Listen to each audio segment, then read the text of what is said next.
Hoy, en Cómo, de qué, charlamos con la voz en inglés del Pato Donald, ganador de un Emmy, actor y productor Daniel Ross. También les traigo mi review de la película Renfield y del videojuego de los Guardianes de la Galaxia. Agárrense de la brocha porque voy a quitar la escalera. ¡Córrele, Benito! O como te llames.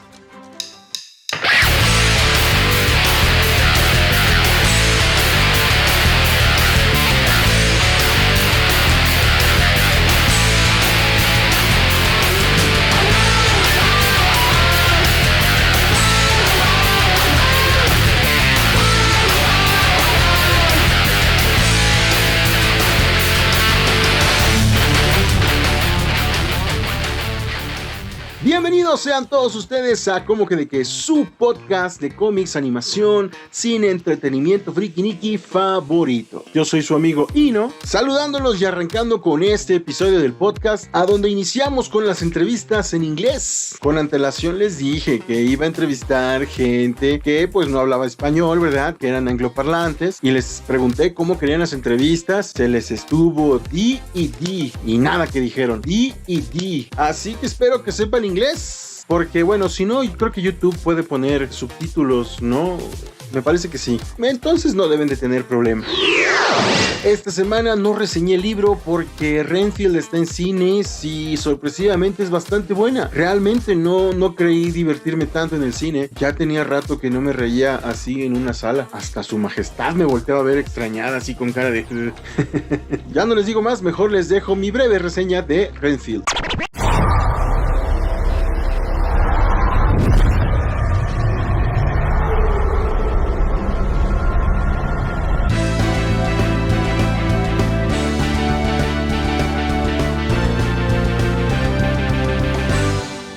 Renfield. Some call me the Dark One. Yo sé que esta película no es para todos porque es una sátira gore con humor un tanto elitista que algunos podrán hallar un tanto difícil de disfrutar. Muchos puristas del personaje de Drácula, otros que no soporten la sangre y otros más que no tengan sentido del humor. Pero si no es el caso contigo, hazte un favor y ve esta película. Esta comedia de terror es dirigida y producida por Chris McKay, uno de los responsables de Chicken Robot, sí, pero su carta más fuerte es la mejor película de Batman de la última década, Lego Batman. Por ahí también tiene La Guerra del Mañana, una película de ciencia ficción con Chris Pratt que pueden ver en Prime Video y que no tuvo tanto éxito. Bueno, sabiendo esto, solo podríamos esperar cosas buenas de la dirección de Renfield, y eso obtuvimos. Ya vamos a ello. El guionista Ryan Ridley tiene al menos 3 proyectos buenos bajo el brazo: Rick and Morty, Invincible, Ghosted y Community, entre otros. Robert Kirkman, si les suena, es porque es escritor y comiquero. También forma parte del grupo de creativos que nos regalan esta pieza de la cinematografía moderna como guionista, y no solo nos dio The Walking Dead en su versión original de cómic, también participa en la serie de televisión y en Invincible. Combinando el talento de estos tres, tenemos comedia, acción y mucho gore, pero no sé si se pueda decir así. ¿Se puede? Gore fino. So you bring in people to eat?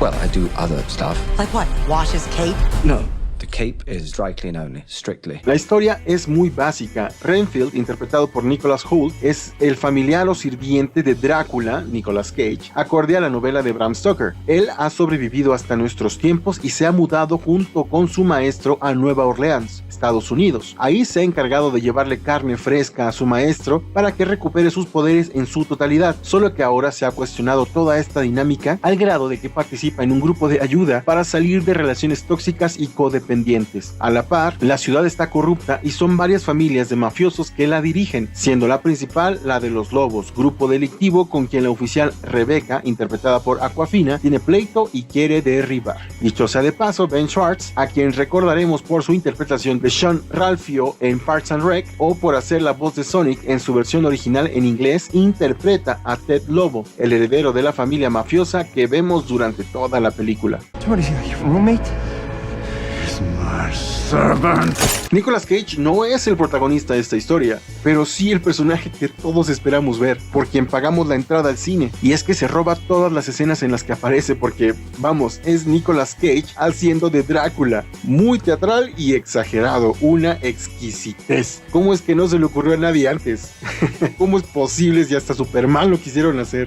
Bueno, el caso es que ya es una realidad y podemos disfrutarla aquí. Nicolas Cage es un personaje en sí mismo que ha sido tema de discusión desde hace muchos años, con críticos y fanáticos debatiendo si es buen actor o no, si sus películas son buenas o malas, y francamente nunca lo he entendido. En mi muy particular opinión, el señor tiene papeles que le han exigido hasta cierto punto y él ha sabido cumplir bien. En Renfield lo hace fenomenal y permitiéndonos exagerar un poco, hasta podemos decir que nació para ese papel. Y bueno, el otro Nicolas, Hoult, hace un gran trabajo, le crees todo y hace muchas de sus escenas de acción, todo bien con él. Aquafina es el frijolito en el arroz porque es de esas actrices que no pueden interpretar a nadie más que a ellas mismas. Muy a lo Bruce Willis, por ejemplo, solo que sin el carisma de Bruce Willis.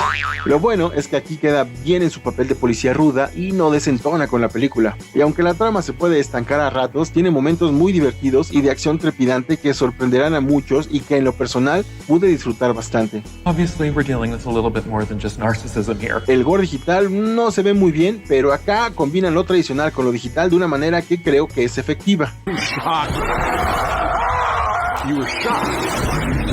El diseño de producción y la dirección de arte son muy buenos, aunque no terminé de entender la psicología de color que quisieron aplicar del todo. Retomando la dirección de la película. We have to stop him before sunset. Tiene un ritmo acelerado que intentan mantener la hora y media que dura capturando bien a la audiencia todo el tiempo. Bien la edición y la dirección. También debo decir que me gustan mucho los guiños que tiene a otros Dráculas como a Bela Lugosi, por ejemplo. El pasado mes de abril estrenó en México y Latinoamérica esta película llena de memes en potencia. Y que vamos, tiene a Nicolas Cage haciendo de Drácula. Tenemos que verla porque tenemos que verla. Encima tenemos que es muy divertida, está llena de acción, sangre y tiene un casting muy decente. Pero más allá de eso, es una historia muy conmovedora con la que cualquiera que hayamos estado en una relación codependiente con un o una narcisista podemos identificarnos. Una historia a donde el amor propio y la comprensión son claves para salir de una relación abusiva. I will no longer tolerate abuse. I deserve happiness. Que no se esperaban eso. Con todo esto tenemos un hitazo que es más que una película violenta. Mejor de lo que esperaba y es por eso que es una must watch de Cómo que de qué. Si te gustó la reseña me ayudarías mucho dando like, suscribiéndote al canal y compartiéndola con quien tú crees que también la pueda disfrutar. I am Dracula.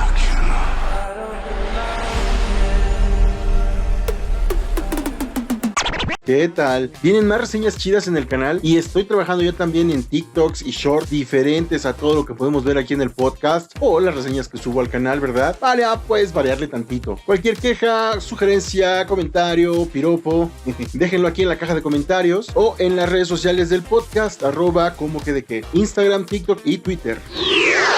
Bueno, Daniel Ross es un gran tipo, la verdad, con una actitud tan chida que uno ni cuenta se da y ya se contagió de su buena vibra. Súbenle que es actor y productor. Ha colaborado en las películas de Transformers, en el videojuego de multiversos de DC y bueno, de Warner. Ha sido la voz oficial del Pato Donald en inglés y también la de Leo San Juan, esa no se la sabían, en la serie Las Leyendas de Netflix. Además de todo eso, tengo la fortuna de conocerlo en persona y de haber colaborado con él ya en 3 proyectos. Esto es lo que platicamos recientemente con mi amigo Daniel Ross. My man, Daniel Ross, thank you so much for accepting the invitation. Thank you so much for having me. It's so good to see you and have this chat. I'm excited.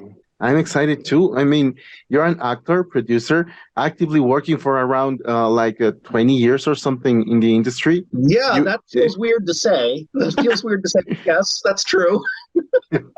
I know, but it's true, man. You have a lot of experience. In fact, you have won the inaugural Children's and Family Emmy Award for Outstanding Voice Performance in a Preschool Animated Program for your role as Donald Duck in Mickey and Minnie Wish Upon a Christmas. Look at that. This is where I get to show it off. Yay! It's so shiny. Let me put that down. Yeah, that was amazing. I can't believe that even happened. That was back in December, and it's now May, and I still can't wrap my brain around it. It just so happens I was wearing my Emmy shirt today. Had nothing to do with the fact that I was going to show the trophy or anything. But it's a very comfortable shirt, so I like wearing it. But it's amazing, man. I mean, it's a well-deserved award to your work. You have done outstanding work. You are now a well-known voice actor, but back in the day when you began your career, you worked in several live-action projects. There are 3 films that called my attention, bro. Where can we watch the Ninja versus trilogy? Well, thank you for bringing that up. Ninjas versus zombies, ninjas versus vampires, and ninjas versus monsters. These were my first foray into being a producer as well as being an on-camera actor. And my buddy and I, Justin Timpain, we were struggling actors in Maryland, in the DC, Baltimore area. And we, wanted to do something, and we went to watch Clerks 2 in theaters with Kevin Smith. And, they said the line, we should buy the Quick Stop. And we both kind of looked at each other and we're like, we should buy the Quick Stop. We should make our own movie because we're struggling and we don't want to just wait for opportunities to drop in our lap. Let's go make our life choices and make something happen. So we maxed out our credit cards and we made a movie called Ninjas versus Zombies, and we got it internationally sold and all these amazing things on Netflix, and it was a huge thing that happened to us. So we continued. We did Ninjas versus Vampires.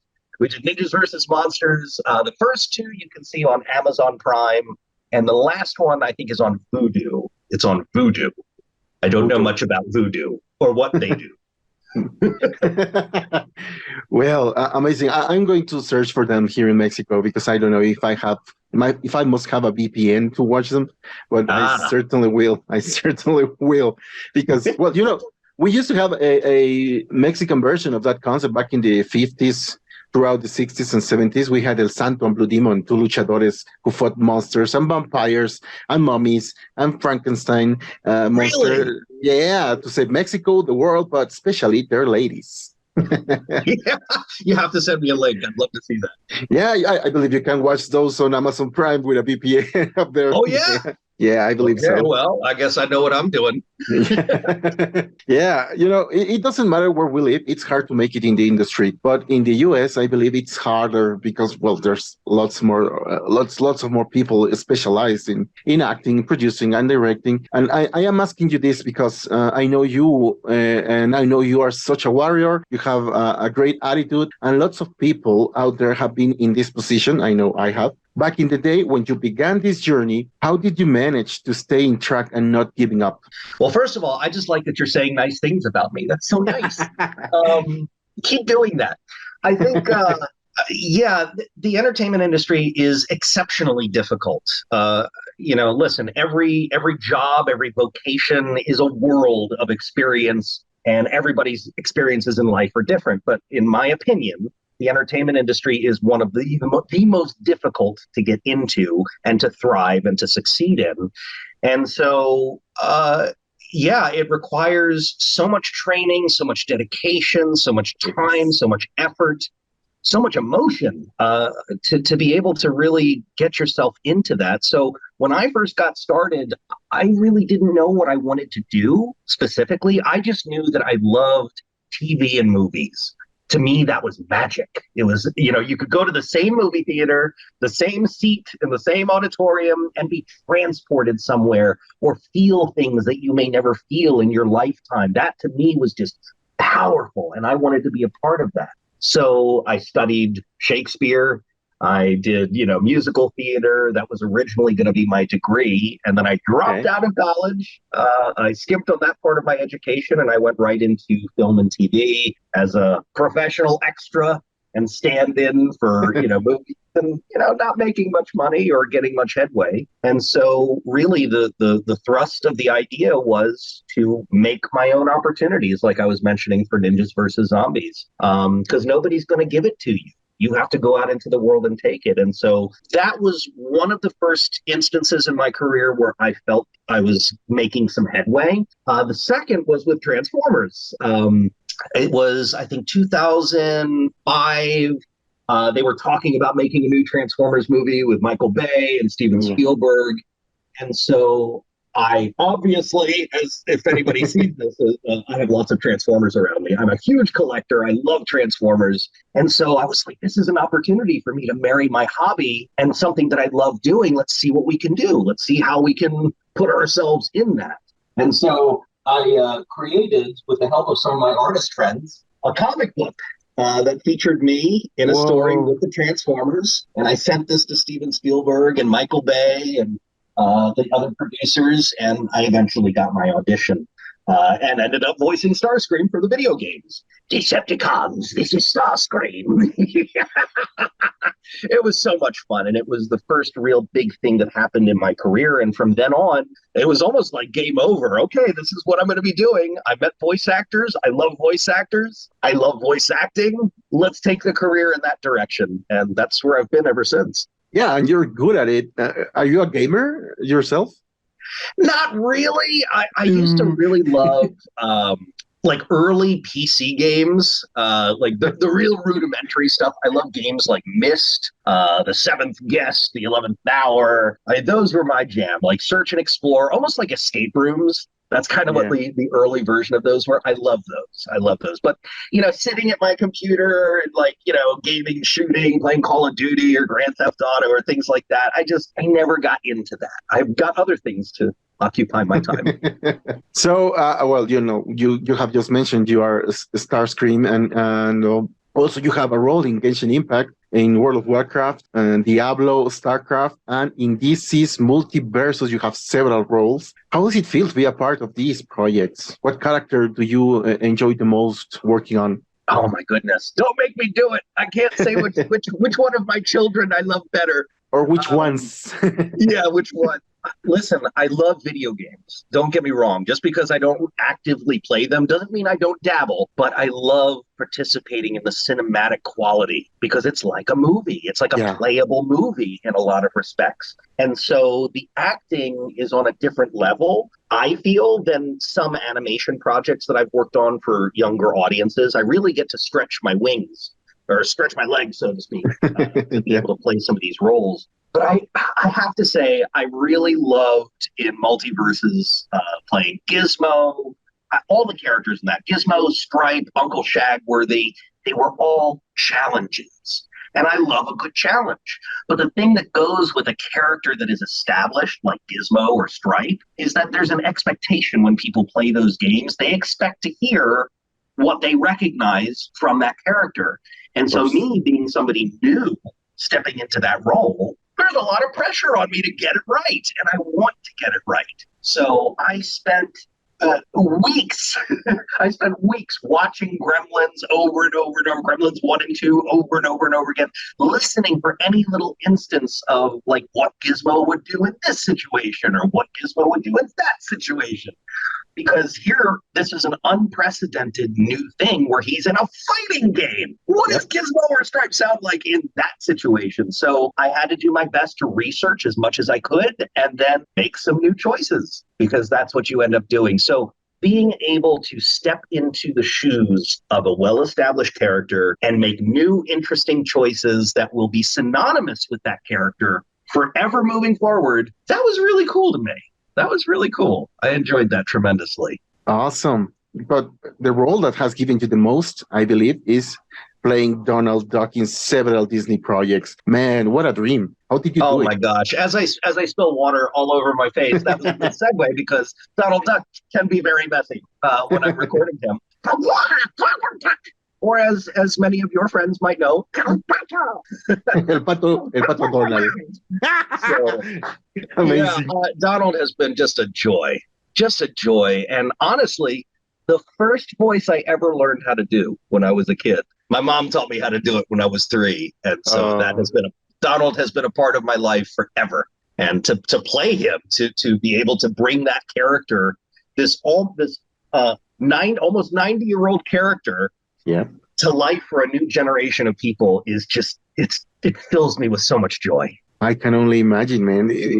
How did it happen? How did you get the role? It's an interesting story. So in 2014, I packed up my car in Maryland and I drove across the United States to Los Angeles in the hopes of taking a shot at voice acting. And, when I got here, obviously somebody else is doing the voice of Donald Duck, so I'm not promoting that I do that, but I consider myself to be a master of buccal speech. Buccal speech is the technical term for Donald Duck talk. So my agent knew that, and she called me in and she said, "Hey, you do the Donald voice, right?" And I said, "What?" And she says, well, we've got an audition for Disney. And I'm like, whoa, no way, really? Okay, let me give this a shot. This was 1 year after I moved here to Los Angeles. And so I was so excited. I was green behind the ears, didn't know what I was doing. Just said, all right, let's give this a shot. And so I did my audition. A month later, I got a call back. I had to go down to Disney in person. And I'm with other celebrities and other famous voice actors. And I'm sitting in that room like, oh my gosh, I'm in the room with everybody. It was so exciting. And I did my best. They called me back again. I did my best. They called me back again and again. And then they said, you got the role. And my life was changed. My life completely changed. Now, this was also around the same time you and I were working together in, I guess it was 2015 or 16? 17, I guess. Was it 17? 16 or 17. I feel like maybe we started in 2016. So it was like right around the time that this happened with me, and I get to work on Legend Quest. That was an incredible experience. And I came down to Mexico to meet you and all of your friends who were making the show. Yeah, it was amazing, man. But if I recall correctly, there is this. You're not credited for playing Leo San Juan. There's another name. There's this Johnny Rose. Yes. Yes. At the time, I wasn't. My agent and I were not sure as to how crediting was supposed to work on that, and we chose a pseudonym. Johnny Rose has many credits under his name, but the connection hasn't been there until recently, where I said, that's me. I'm Johnny Rose. You also play Norcod in Monster Island, or he's like also on Netflix. That's right. Yeah, Biscuit in Onyx Monster Mysteries. Yes, right? Onyx Monster Mysteries. That was oh gosh, what was his name? Oh, I'm forgetting his name off the top of my head. But yeah, he was pretty spectacular. And his chicken. I remember I played his chicken too. His pet chicken. His evil pet chicken. But Leo San Juan, what did you think when you read the script of the Netflix series of Legend Quest? First of all, I was enamored at the authenticity of the stories being told. I thought it was really unique to have that perspective coming to American television, because it's not just, hey, this is a fun cartoon for people to watch. It's an interesting story, and it's a story from people who don't necessarily have their voices heard in these communities. So I was very excited to be participating in that, to open up that story to people who would watch, and just to be a part of it. I mean, any actor just wants to work at the end of the day, but when you get to stumble into something that is so profound, I think was really special. And it's one of my favorite memories working on that show. The character Leo, they gave me places to go as an actor that I wasn't expecting to go. I was able to infuse that character with a lot of aspects of myself. And so he felt really authentic to me, and that was really special in my mind. I wish we could do more. Me too, man. But yeah, that's not for us to decide now. Exactly. Maybe someday. Someday. I'll be like 80 years old, and they'll be like, you want to reprise Leo de San Juan? Okay. I'll sound like old Leo, because there was an episode where Leo gets old. Yeah. I remember how it was for me, but for you, how did it feel the first time you read your name in the credits of a big project? Oh my gosh. Really special. Really special. I think the first big thing that I was credited for was a short film called Evenfall. And I played a young spy who was like the tech guru of the team. And if you can imagine the show Alias, it was kind of like that. So I was kind of like the young tech guy, and we got it into theaters for the premiere, and it was the first time seeing my name on the big screen, and my mom was with me at the time, and it was just like, whoa, I want more of that. This is cool. Let's do it again. It's addictive, isn't it? It is. It is. But honestly, it was the culmination of, again, years of blood, sweat, and tears pouring into my craft, pouring into the thing that I love. To see that come to fruition deeply resonated with me. Well, you have a great career acting, and apart from Donald, you have worked in other animated projects such as Tom and Jerry, Loud House, Weaver Bears, Kid Danger. Is there any particular role you wish you could play apart from those? Within those shows, or just outside of that? Outside of that. Outside of that, I would say, so my bucket list, my goals are to voice things that I enjoyed when I was a kid. So Transformers, G.I. Joe, Masters of the Universe, Ooh. My Little Pony, Gem and the Holograms, any Looney Tunes, Disney characters. Those are the things that I think about and really want to get to. So right now, my goal is Looney Tunes. I've tried many times, but at some point, I don't even want one of the main characters. I want a character from like 50 or 60 years ago that they bringing back, that I can just put my little, finger in the hot water and be like, yeah, I got to do that. That's so much fun. So Looney Tunes is my priority right now, if I can. Tiny Toons is coming back this fall, so yeah, I have a shot there. Yeah, I've heard Tiny Toons, and there's a resurgence of things from the 90s coming back, which I love. So many more chances for you to get in. Exactly. So these days we're going through another writers' strike in California. How do you think this is going to end? We were talking about this before recording. Yeah. Well, first of all, I stand in solidarity with the writers. What they're asking for is not unreasonable, and is mirrored across concerns from the other guilds. I'm a member of SAG-AFTRA, and the main issue spins around the fact that streaming has changed the bargaining process, and not in a way that benefits the performers or the creatives behind the scenes. It benefits the people at the top. Yeah. And so because of the power dynamic, the creatives have taken the back seat for many, many years, and enough is enough. People need to be able to make a living. And we have this new technology with artificial intelligence that we need to have a discussion about, because, I don't feel at this stage that a computer is more valuable than a person who has actual stories and lived experience. I think we need to have a strong discussion about that for safeguards and for understanding where the trajectory of our business is going in the future. But bottom line, people need to be paid a living wage, and there's a lot of greed, and so that's where we are right now. We're on strike. They're on strike, and many are standing in solidarity with them because it's the right fight. I know, and this is just within the U.S., but do you think it's going to expand or to affect other industries like Latin American or European or Canadian industries? One can only hope. Look, I look at video game developers, like the artists that are working behind the scenes, who are taken advantage of in many situations. Yeah. And I think they should unionize. I feel like we're at an interesting inflection point in our history and in the world right now. There's a lot of tension going on. There's a lot of angst. A lot of crazy news that's coming out, and this is just part of what we're all collectively feeling right now. And I hope that other people stand up for what they believe in and for what's right. And I hope the studios and executives take notice of that, because they can't function. They can't do the things that they want to do without the creatives who have built them, their fortunes for all these years. So I hope other people look at that and say, we could do that too, and we can rise and we can make our lives better. I hope the best for everybody in that situation, but it really is up to them. It's in their hands. Do you write? Do you have any personal projects that we might see in the future?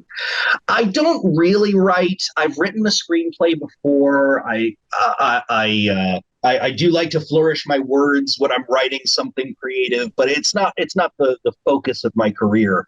So no, I really don't write per se, but I can certainly relate, and I have lots of friends who are writers, so I know their struggles are real, and I hear about it all the time. And again, I stand in solidarity with them. What was the second part of that question? There was two parts of that question.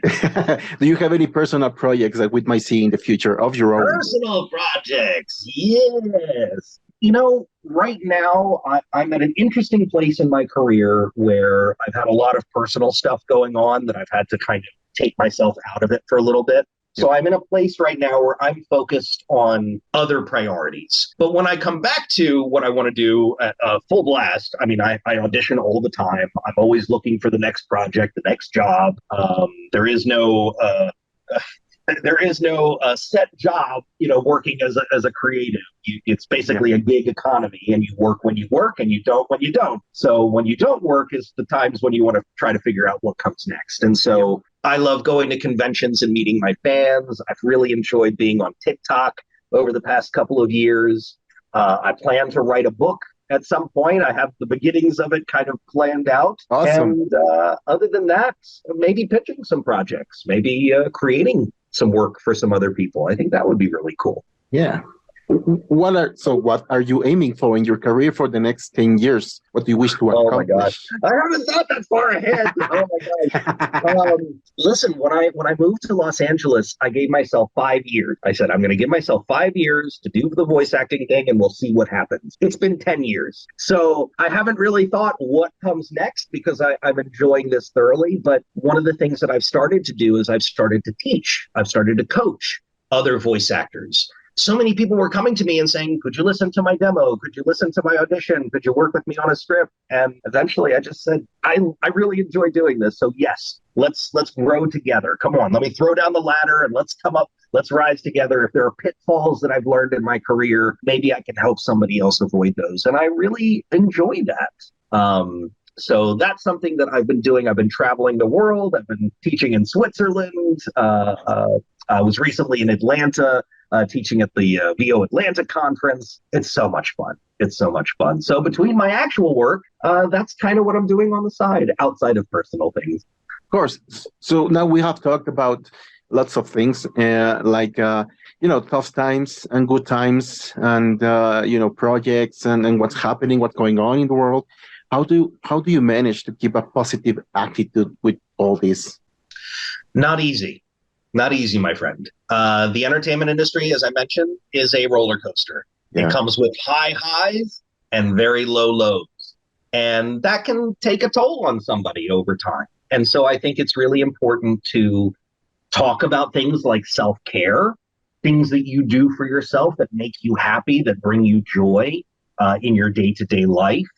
Meditation is huge for me. I love to meditate and just get to that place where nothing is bothering me, tune out the world. I love to go. There's an infrared sauna near where I live that I love to go. I love to just sweat for 30 minutes. It feels so good. I do that every single week. There's a place nearby that does Philly cheesesteaks. I'm from Maryland. Philadelphia is just north of there. So Philly cheesesteaks with a little bit of Old Bay seasoning. That makes me feel like I'm back home. That's just something I do, once a week to make myself feel good. And so, I collect my Transformers. That's my hobby. Those are the things that fill me up inside and make me happy. And that keeps me going. But a positive attitude is learned. It's learned because it's so easy to fall into the traps of depression and anxiety.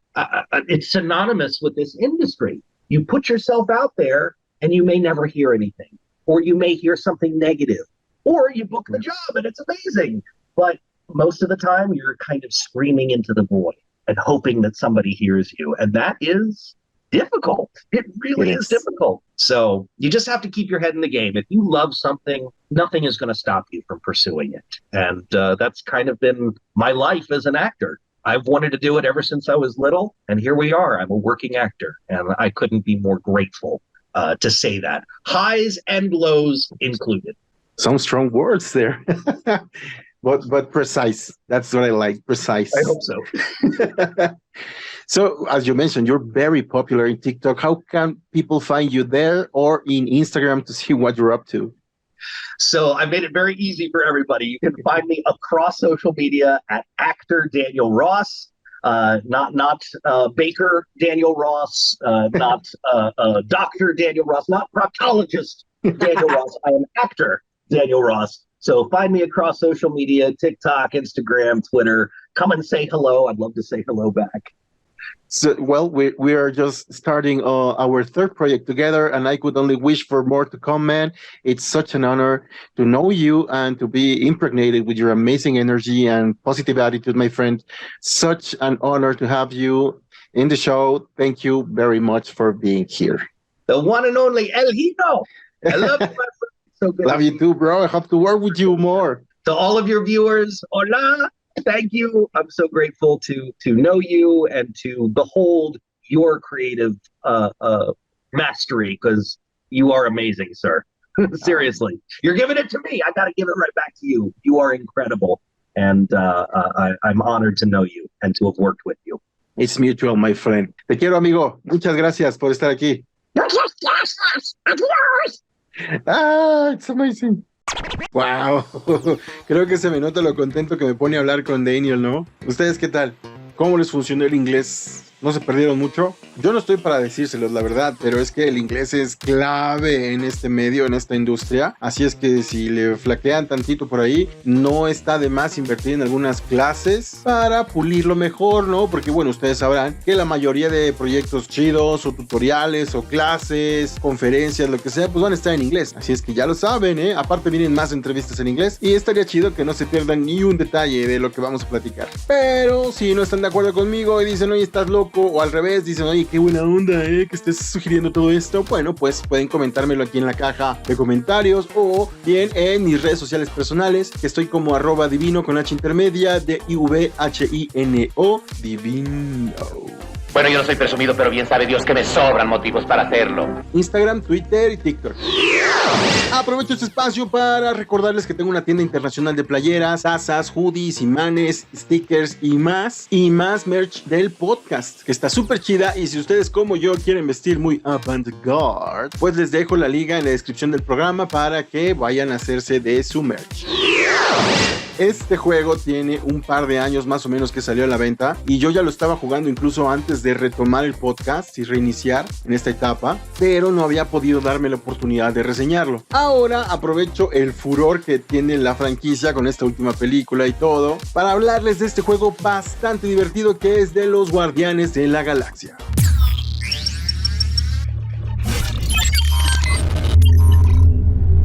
Esa es la señal. ¡Vamos, Groot! Aprovechando que se estrena la última película de los Guardianes en cines, dirigida por James Gunn antes de unirse al lado oscuro de DC y Warner, quiero hablarles de este título. La traidora está lista para la misión. Solicita que te presentes en la cabina. Gamora es nuestra aliada, Drax. Si jugaste Marvel's Avengers y te desilusionó por lo desenfocado, repetitivo y decepcionante que pudo ser, este es un juego basado en una franquicia de Marvel que es bastante divertido y no es Spider-Man. Vamos, no llegó a revolucionar el género, pero logra su cometido, entretener y divertir al usuario, y lo mejor de todo es que respeta la franquicia. Es más, te remite a las películas de James Gunn por la personalidad de los personajes, la música y la misma narrativa. A ver, yo conduzco, harás que nos maten. El juego está desarrollado por Eidos Montreal y distribuido por Square Enix. Salió a la venta el 26 de octubre del 2021 para PlayStation, PC, Xbox y Switch. Marvel Guardians of the Galaxy se basa en su campaña, que dura más o menos unas 18 horas, en donde manejas a Peter Quill, mejor conocido como Star-Lord, para cruzar mundos fantásticos disparando, resolviendo puzzles o pilotando naves espaciales. Esto me desconcertó al inicio porque hubiese querido poder jugar o elegir a cualquiera del equipo, pero una vez que inicias entiendes que todos están ahí y puedes requerirlos, solo no como estaríamos acostumbrados, pues los convocas para que usen sus habilidades a tu favor mientras cumples las diversas misiones del juego y, sorpresivamente, esto funciona bastante bien. Gamora puede atacar con todo o Groot puede usar sus raíces para contener a los enemigos mientras tú les disparas con todo lo que tienes.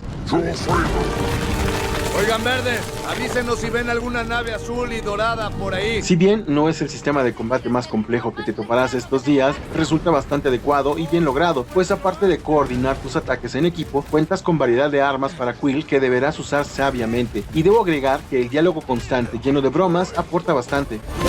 Hellbender está jugueteando conmigo. Lo cortejan una sola vez y se le sube a la cabeza.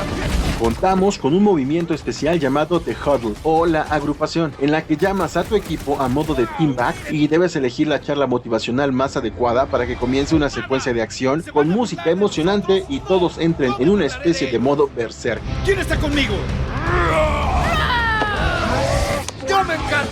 Durante tu recorrido a través de estos mundos fantásticos, irás recolectando objetos que elevarán las capacidades de Quill o desbloqueando trajes nuevos para tus personajes principales. Y si bien los recorridos por estos escenarios son prácticamente lineares, sí deberás explorarlos bien para recolectar objetos especiales o simplemente continuar tu camino. ¿Mora? Aquí arriba, Peter. ¡Ey! Esa es mi silla. Ah, ¿y por qué no estás en ella? La trama va de una aventura espacial muy al estilo de los cómics, en la que los guardianes deben saldar una cuenta trabajando juntos y tal vez salvar la galaxia de paso. Todo esto a través de los ojos y experiencias personales de Star-Lord, que te presentan de una manera en que puedes disfrutar toda la acción de la ciencia ficción y la comedia mezcladas con momentos genuinamente emotivos para Quill y todo el equipo, que dicho sea de paso es el roster original de la primera película: Gamora, Rocket, Groot y Drax.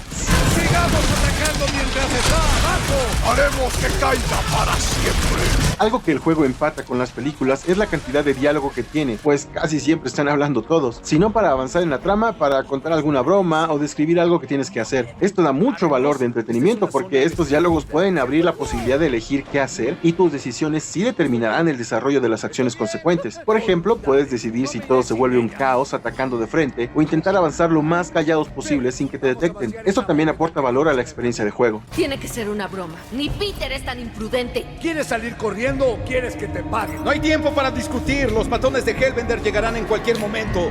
Otra cosa que me gustó mucho es que no tiene contenido descargable. No hay que comprarle nada ni tiene microtransacciones. Pocos juegos son así estos días y se agradece bastante. Gamora, necesito otro empujón. Claro, sin problema. La variedad de escenarios, como mundos alienígenas muy bellamente diseñados, aunque algo simples, o naves de Nova Corp y enemigos monstruosos, dejarán contento a cualquier fan de la franquicia o a cualquier fan de la ciencia ficción, porque este juego de aventura en tercera persona es para todos. ¡Haz algo! ¿Qué esperas? Mierda, mierda, mierda, mierda. Al final, Los Guardianes de la Galaxia es un juego de acción bastante divertido y entretenido que balancea bien la aventura con la comedia y los momentos emotivos. Tiene un buen control y se siente conciso, con narrativa bien planeada, con un buen desarrollo de personajes a lo largo de la campaña y que cualquiera puede disfrutar. Es por eso que es un must play de Cómo que de qué. Con todo y la buena crítica que ha tenido, el juego no se vendió tan bien como Square esperaba, así que será difícil jugar una secuela pronto. Si te gustó la reseña, recuerda dar like y compartirla en tus redes sociales, porque eso me ayudará mucho. ¡Juntos! Muy bien.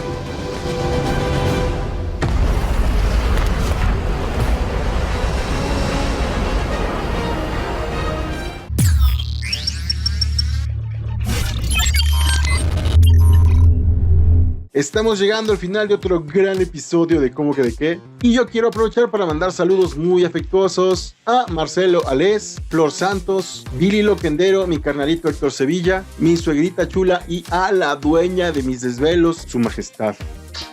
Por sus comentarios, su apoyo, por sus porras, de verdad, muchas gracias. Gracias también a los que nos ven y nos escuchan a través de YouTube o en Spotify, Google Podcast, Apple Podcast, Evox, Stitcher, iHeartRadio, Pandora, o por donde sea, en México, Estados Unidos, Canadá, España, Centro y Sudamérica, y también el Caribe. Son los mejores. Sí, son los mejores, sobre todo si llegaron hasta acá.